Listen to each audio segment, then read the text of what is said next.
Hello everybody and welcome to another Dakman Productions video. We will be doing another review. This review will be on the Lionel Gondola and Flat Car 2-car set. This set is stock number 6-82670 in the Conrail road name. We will unbox this set and review the individual cars. Okay, we have unboxed our 2-car set, which includes a gondola and a flat car, which we'll review. And also, many of you are probably wondering why Lionel would box up two different types of rolling stock into a set, and we'll discuss that as well. So we have the flat car and the gondola unboxed. I'm going to talk about the flat car and the gondola together shortly, and then we'll separate them and review them individually. So the flat car is a PS-4 flat car, and the gondola is a PS-5. The PS stands for Pullman Standard, because Pullman is the one who manufactured these rail cars. So the PS stands for Pullman Standard. So you got a PS-4 flat car, meaning Pullman Standard, and then a PS-5 gondola, Pullman Standard 5. There was also, for example, PS1, Pullman Standard 1, which was a 40-foot box car, and then a PS2, which was a Pullman Standard 2, which was a 2-bay covered hopper.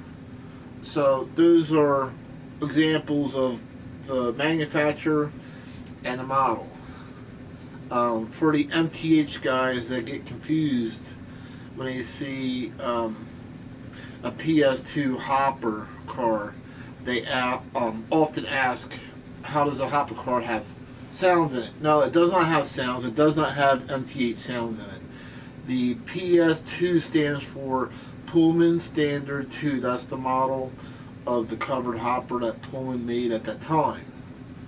So the flat car and the gondola, since they're PS4 and PS5, they were manufactured originally in the 40s, and they were in service up to the 70s, which means you can run these with a steam locomotive, the early diesels such as the Alco FA or the EMD F3s, or even later diesels such as the GP9, GP7.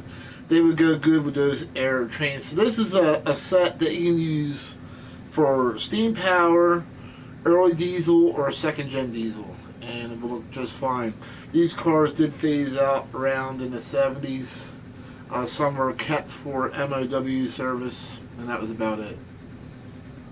So let me just mention that both of the flat car and the gondola are to scale of that particular model. And these are not generic models. These are actually made to the exact PS4 and PS5 pieces of rail equipment that you would have seen back at that time period. So let's take a look at the flat car.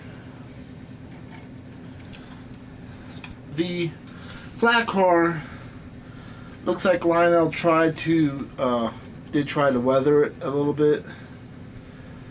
I think they could have used a darker color and then weathered that, but it's not too bad. I would have, I mean, you can go behind and weather it darker if you wanted to.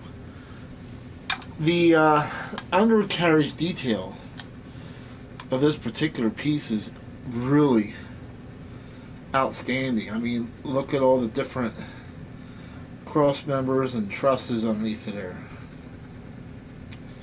That is unbelievable detailing for a flat car.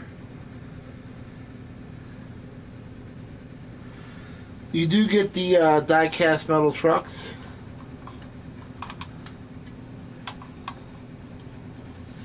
Unfortunately, they do not come with rotating wheel bearings. You do get the hidden coupler.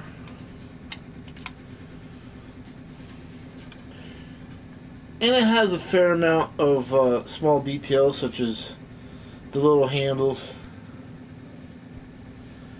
the brake wheel.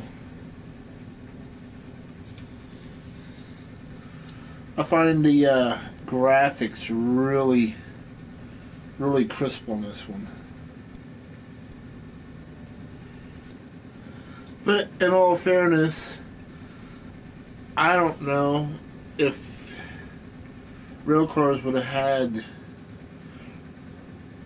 rotating wheel bearing caps in the 40s, but I'm sure the trucks would have been updated, you know, later on in the time period. But this is a pretty nice piece. It seems to have some sort of type of realistic wood lamination on the deck, but I'm sure a little bit of darker weathering will make this look even more realistic yet. Alright, so let's move on to the gondola. So I'm sure the biggest complaint everybody's going to have is the wood decking is the same color as the body. And that doesn't bother me too much. I really don't care about that. But the graphics on this piece is very nice as well. And you get these the nice detailing of the Lionel as well. The nice steps and handles. And the undercarriage of this is pretty well done as well. You can see once again the cross members and the trusses and the wood slats, the piping and the air tanks. I mean, you get a lot of detail in this car. It's not just some generic car. I mean, they really did a good job on this. And this is also die-cast trucks. But the gondola does have, see if I can show it to you, does feature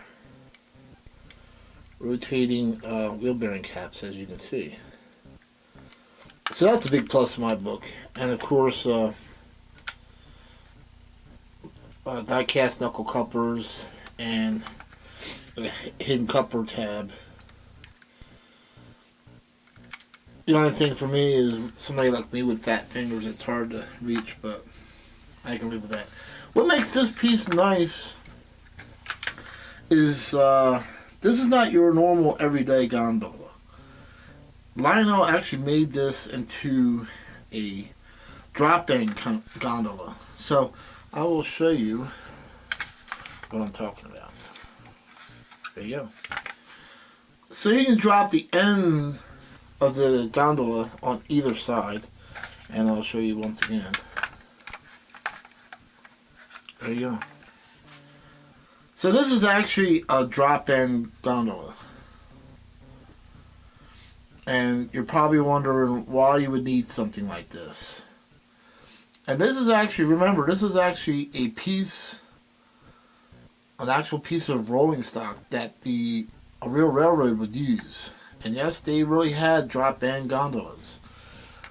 So you're probably wondering why a railroad would have a need for this. And why Lionel would come out with a gondola and a flat car as a two-car set. Well, I'm going to show you that here in a minute. Alright, so you're going to notice there's a load in the gondola that's actually too long for it. See the pipes and how they stick out? So let me pull the pipes out so you can see them. So here's the pipes that Lionel gives you to put in the gondola. And as you can see, they're too long.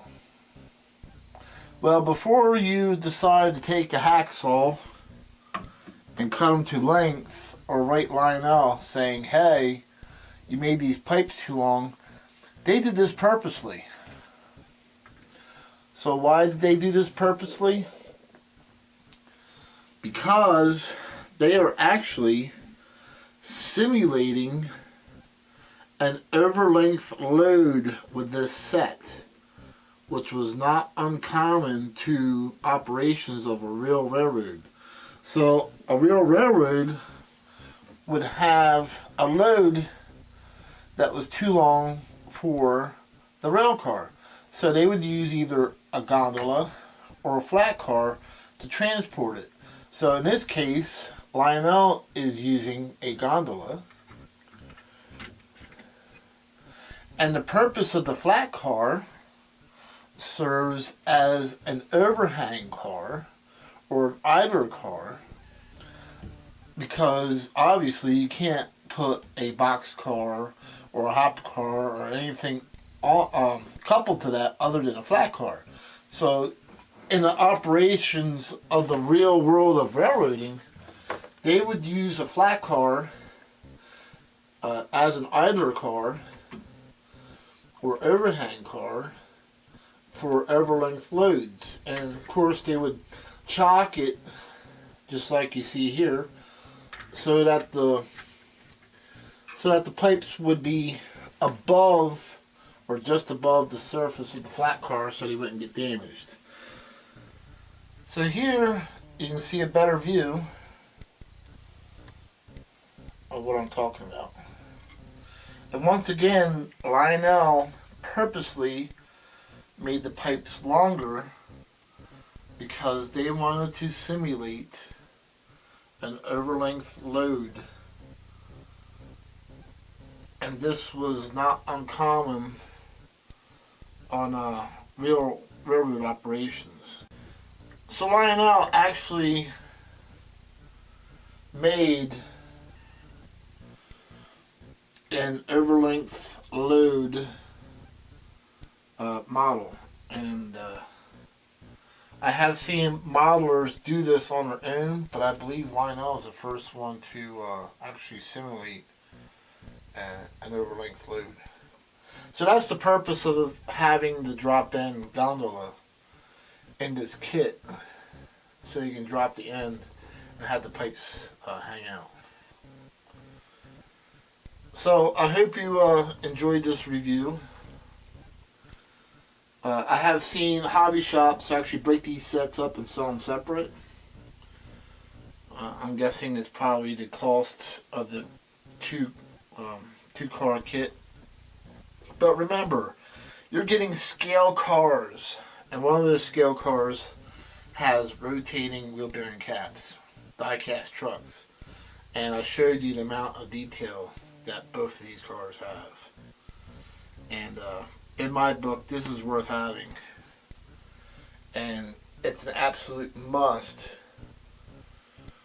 if you plan on running real railroad operations to show an over-length load. And thank you again for watching Dak Band Productions.